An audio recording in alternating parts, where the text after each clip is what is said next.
Perkenalkan, nama saya Revalisa dengan NIM C1B023014. Saya berasal dari Universitas Jambi. Di sini saya akan membuat video tugas dari Bapak Bambang Purnomo SEMM. Baik, langsung masuk saja ke video saya, yaitu studi kasus PT Indonesia Telkom. Nah, di sini kita akan membahas identifikasi akar penyebab permasalahan penanganan keluhan, yaitu berdasarkan studi kasus terdapat beberapa akar penyebab utama dari permasalahan penanganan keluhan di PT Indonesia Telkom. Yang pertama yaitu proses penanganan yang tidak efisien. Nah, pelanggan sering mengalami kesulitan saat melaporkan keluhan karena prosesnya yang rumit. Setelah keluhan dilaporkan, mereka harus menunggu lama untuk mendapatkan solusi. Selain itu, sering terjadi transfer antar departemen tanpa koordinasi yang jelas, sehingga waktu penyelesaian menjadi lebih lama. Dan yang kedua yaitu personalisasi yaitu sistem penanganan keluhan cenderung bersifat umum, mempertimbangkan konteks spesifik atau interaksi pelanggan. Misalnya pelanggan yang sudah beberapa kali melaporkan keluhan serupa tidak mendapatkan solusi yang lebih cepat atau disesuaikan dengan kebutuhan.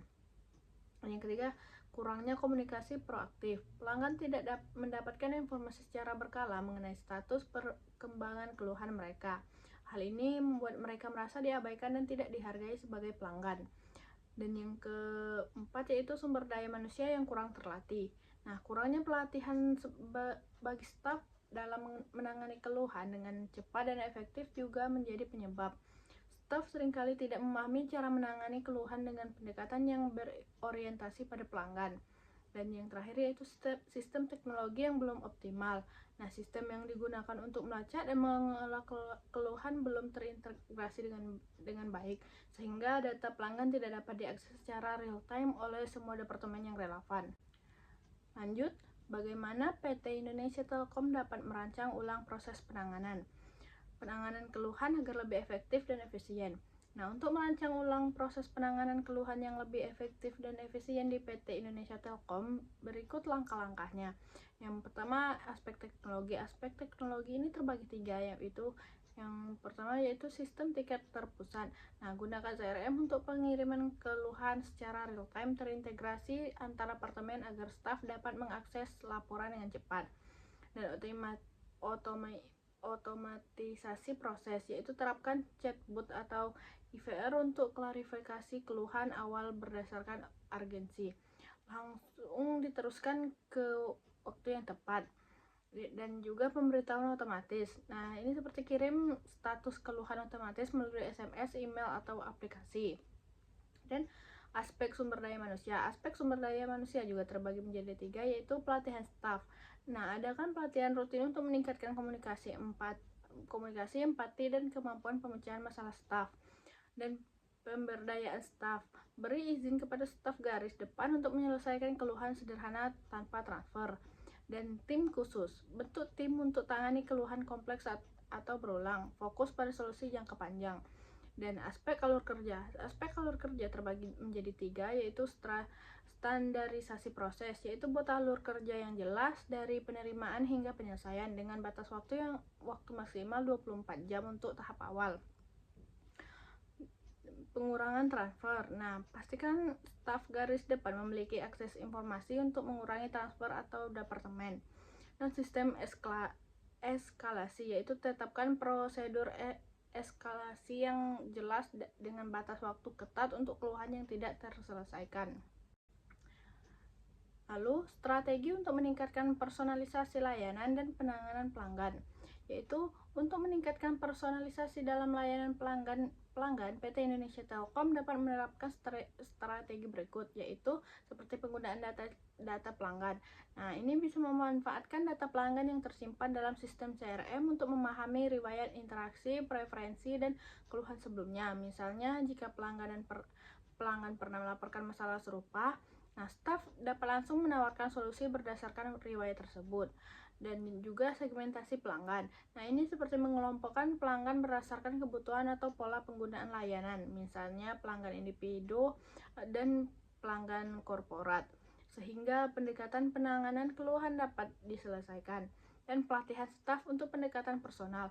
Nah, ini seperti staf latih untuk menggunakan pendekatan yang lebih personal, seperti menyapa pelanggan dengan nama, mendengarkan keluhan dengan empati, dan menawarkan solusi yang sesuai dengan kebutuhan spesifik pelanggan. Dan personalisasi komunikasi. Nah, ini seperti kirimkan komunikasi yang dipersonalisasi, seperti ucapan terima kasih setelah keluhan diselesaikan, atau penawaran khusus untuk pelanggan yang sering mengalami masalah. Dan umpan balik pelanggan. Nah, ini seperti gunakan survei atau umpan balik untuk memahami kebutuhan pelanggan secara lebih mendalam. Lalu, gunakan data di samping ini untuk meningkatkan personalisasi layanan. Lanjut, bagaimana PT Indonesia Telkom dapat meningkatkan komunikasi dengan pelanggan terkait status keluhan mereka. Untuk meningkatkan komunikasi dengan pelanggan, PT Indonesia Telkom dapat melakukan langkah-langkah berikut. Yang pertama yaitu notifikasi otomatis. Nah, gunakan sistem ini untuk mengirimkan pemberitahuan otomatis kepada pelanggan melalui SMS, email, atau aplikasi setiap kali ada perkembangan status keluhan, seperti keluhan Anda sedang diproses oleh tim teknis atau keluhan Anda telah selesai ditangani. Nah, dan juga kanal komunikasi yang responsif, yaitu menyediakan berbagai saluran komunikasi yang mudah diakses seperti live chat, hotline, atau media sosial, sehingga pelanggan dapat dengan mudah menanyakan status keluhan mereka. Dan juga dashboard pelanggan. Nah, ini kembangkan aplikasi atau portal pelanggan di mana mereka dapat melihat status keluhan secara real time, termasuk perkiraan waktu penyelesaian dan juga pembaruan berkala. Nah, tetapkan standar untuk memberikan pembaruan secara berkala, misalnya setiap 24 jam, bahkan jika keluhan belum selesai, untuk menunjukkan bahwa perusahaan peduli terhadap masalah mereka. Dan yang terakhir yaitu pelatihan staf komunikasi. Pastikan staf dilatih untuk berkomunikasi dengan jelas dan sopan, atau memberikan informasi yang akurat tanpa janji berlebihan. Dan masuk ke metrik apa saja yang relevan untuk mengukur keberhasilan implementasi perbaikan manajemen jaringan pelanggan dan penanganan keluhan.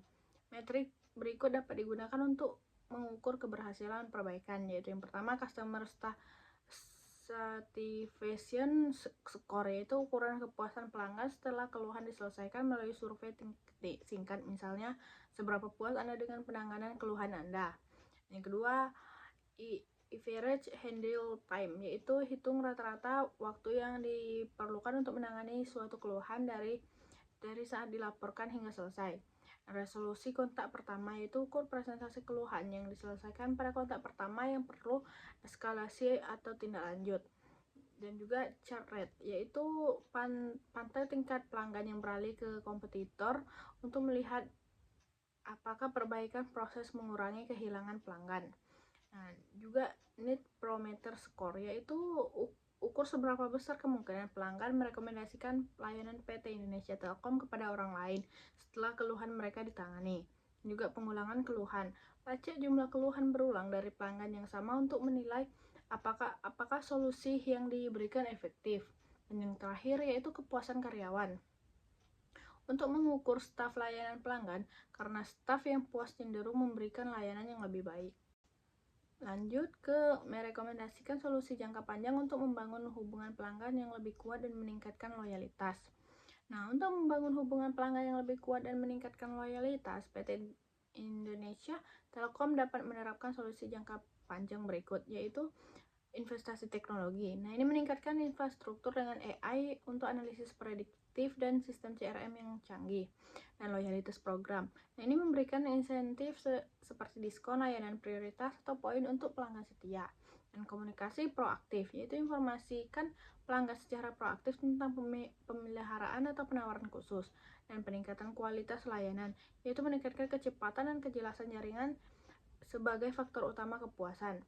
Dan komunikasi pelanggan, adakan forum atau acara untuk melibatkan pelanggan dalam layanan pengembangan.